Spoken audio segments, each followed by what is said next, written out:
As a content creator who has spent a vast majority of the last 2 years talking a lot about the Evil Dead, it felt only right to launch this brand new channel talking about movies and TV shows in the horror universe, talking about Evil Dead.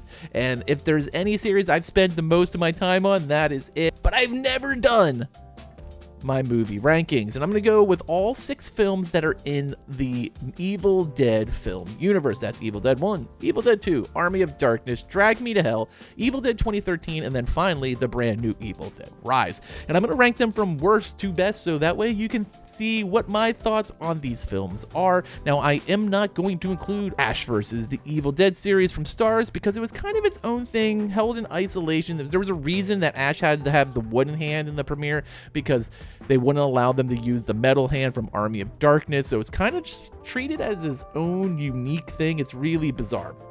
So, because of that, I'm going to keep Ash vs. the Evil Dead out, but say I love the series.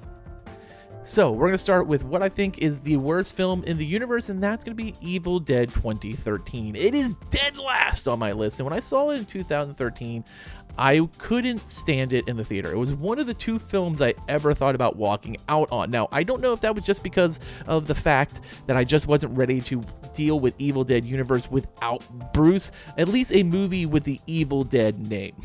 And I felt like it was a reboot. It didn't really hit with me. Now, we do find out later in time with more information, it is a requel.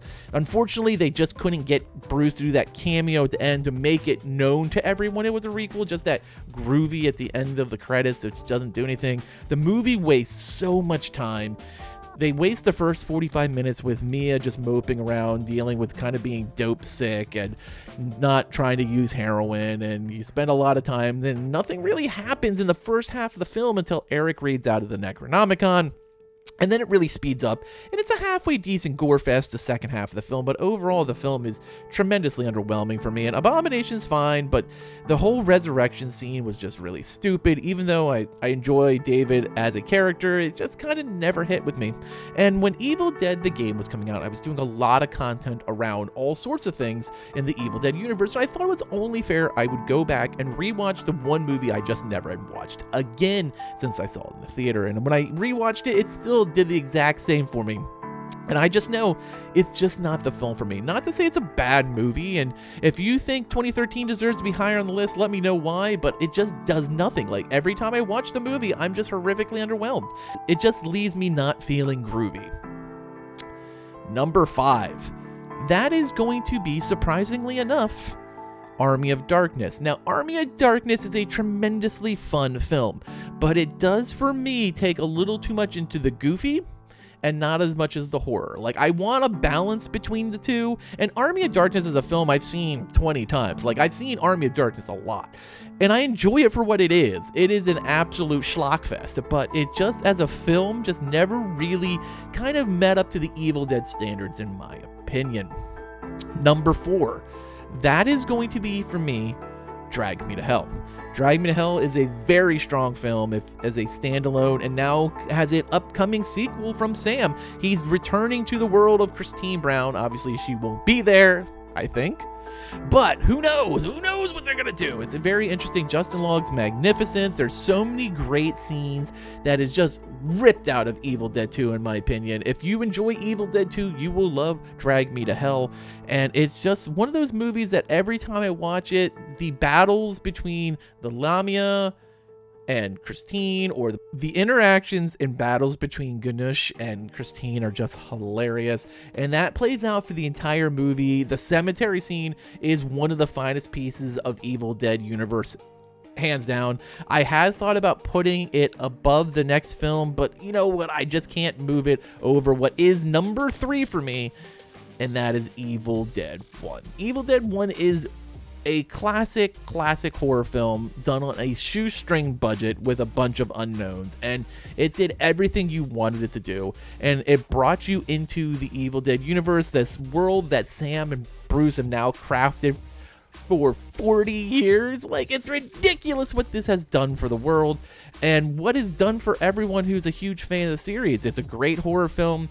We all know Bruce was supposed to die at the end. There was going to be no more Ash, but the fact that once Dino decided they were going to reboot it, we kind of had to make this thing work. Now, if you've seen Bruce explain it, there is the cut scene where you can kind of say this is Evil Dead 1 and this is Evil Dead 2. It's a really weird, a little bit of mental gymnastics, but Evil Dead 1 comes in at number 3.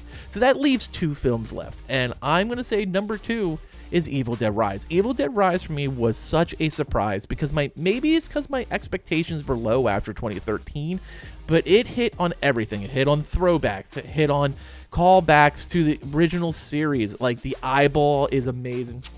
The come get some from Beth. Like, everything that movie did, I just enjoyed. And I've watched it 3 times already since it dropped in the end of April. Once in the theater and twice at home now. And it's just a movie that just every time I watch it, I keep picking up on more and more. There's so many layers from Lee Cronin in this film that I can't wait to see what he does with the next one. And with the fact that it just cruised past $100 million on a $15 million budget, you know we're getting a lot more Evil Dead, and this list is going to get a lot longer by the time I ever do this video again. But everything about it, the sister dynamic, Alyssa Sunderland is amazing. She is everything that you didn't get with 2013. She is the epitome of a villain. She's through and through just nasty and conniving and manipulative, but still has that sense of Evil Dead levity that is always in the undertones, and absolutely amazing. And of course, Lily Sullivan is great too as Beth. She just gets stronger as the film goes along. She goes from this kind of confused, not sure what she's going to do with his life, to just like, I'm Baby Ash, come get some. And it's absolutely amazing to watch her manifest throughout the film. The kids are extremely talented, which is something you don't expect from a lot of children actors in horror films. A lot of times they're either very flat or they're very over the top, and they found a great middle ground with the children. And there isn't a bad thing I have to say about Evil Dead Rise. And of course, number 1, without a doubt, and probably in my top 5 horror films of all time, it's Evil Dead 2. Evil Dead 2 for me is just the movie that is just, it's just comfort. It's soup on a cold day. It's a blanket on the porch. Whatever your cozy version of the world is, that's the Evil Dead 2 for me. There's nothing I dislike about it.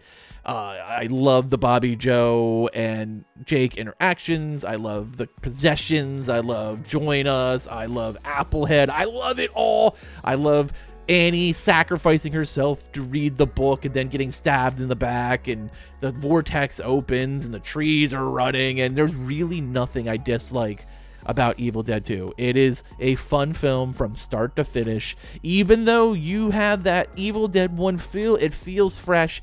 It really opened up a whole new genre of horror films with adding that comedic vein through the film that only Bruce and Sam could bring. And now other films have been able to capture that in their own ways since the 1987 release of Evil Dead 2. Hell, it was even just given away on Xbox. If you didn't have a digital version, I think it still might be there if you have, Game Pass Ultimate. So, this is my list. Now, obviously, Bruce sits at number 1. He just has always been good, and I really do hope he decides to come back for one more film under Sam's guiding eye and let their immeasurable love for each other just clash and clash and clash until we get another amazing film. But if we don't ever get that, I do want to see where it goes with Beth. I do want to see this return to Drag Me to Hell. I honestly will never want to see anything really with the 2013 universe. If Mia comes back for like a crossover film, great, but I don't really care. There it is. This is my list. Obviously, yours list is probably different. So if you had to stack these 6 films, let me know in the comments below what you think. Is it the same as mine? Is it drastically different to mine? Am I going to get flamed for hating Evil Dead 2013? As always, thanks for watching, and have a groovy day.